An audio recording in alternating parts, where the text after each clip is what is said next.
Louisiana beer reviews, Port Orleans Riverfront low tide, low calorie lager. It's got a date, guys.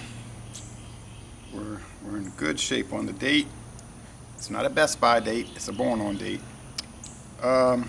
Interestingly, it has this like adhesive barcode which is added to the label, which itself is adhesive onto the can. I think the reason is that this is normally sold at their tap room, and so they don't ring it up like with a laser scanner, but now they release it to stores, so they had to manually put these stickers on there. All right. With flavor instead of calories, this is a Levee Breeze in a 12-ounce can.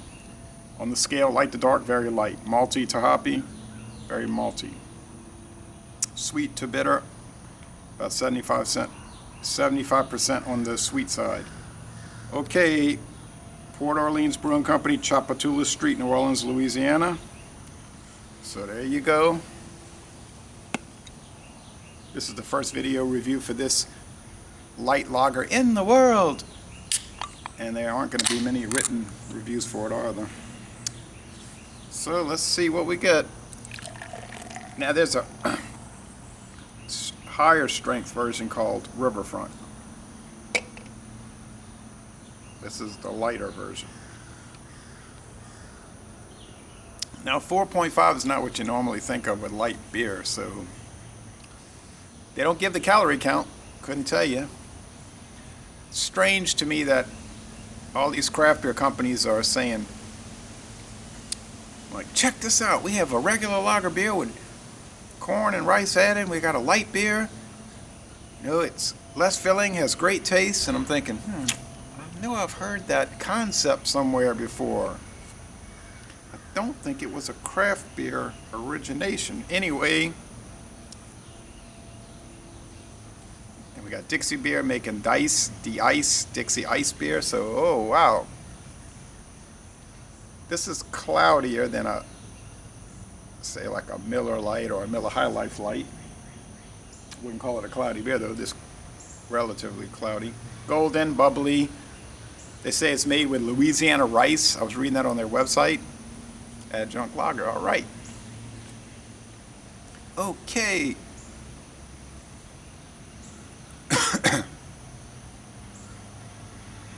Smells sweet. I'm trying to think what it smells like. Sweet malt. Not really rice though. Some sugariness. Does it smell like other mass-produced light beers?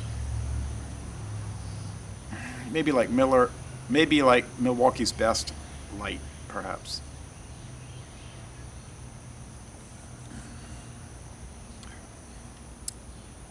It's sweeter than the ones I mentioned though.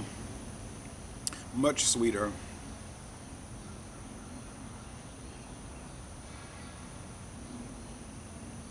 In a sugary sweet type of way, not a high fructose corn syrup stomach turning type way. And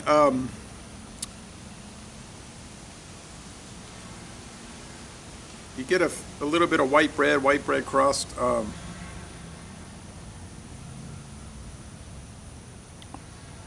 Bitterness be very low.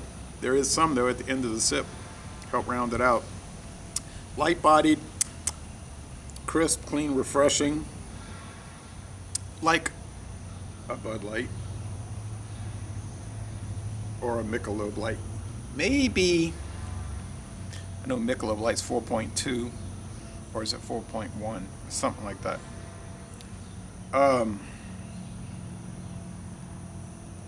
Maybe this does kind of taste like Michelob Light. Can't figure that out. It does a little bit.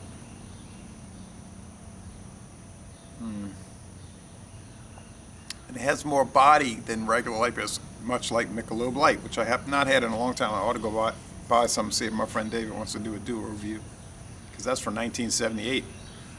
That's the second light beer that Anheuser-Busch ever put on the market. Michelob Light. So this does sort of resemble that, yes.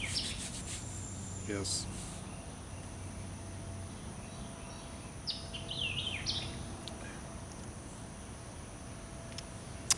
Not much else to say about it. It's enjoyable. Wouldn't say it's remarkable, but it is reminiscent of Milwaukee's Michelob Light. So I don't know. I don't understand this whole craft beer concept of doing what the macro companies are doing. I don't oppose it. Actually, I just don't understand it really. So spongy head, so lazy Le Bon Temps Relais.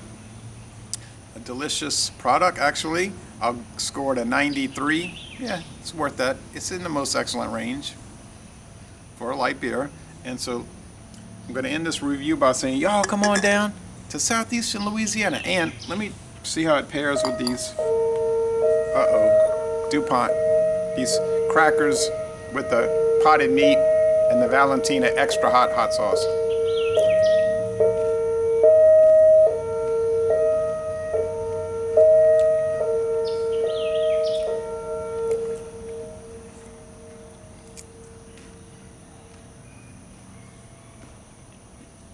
Is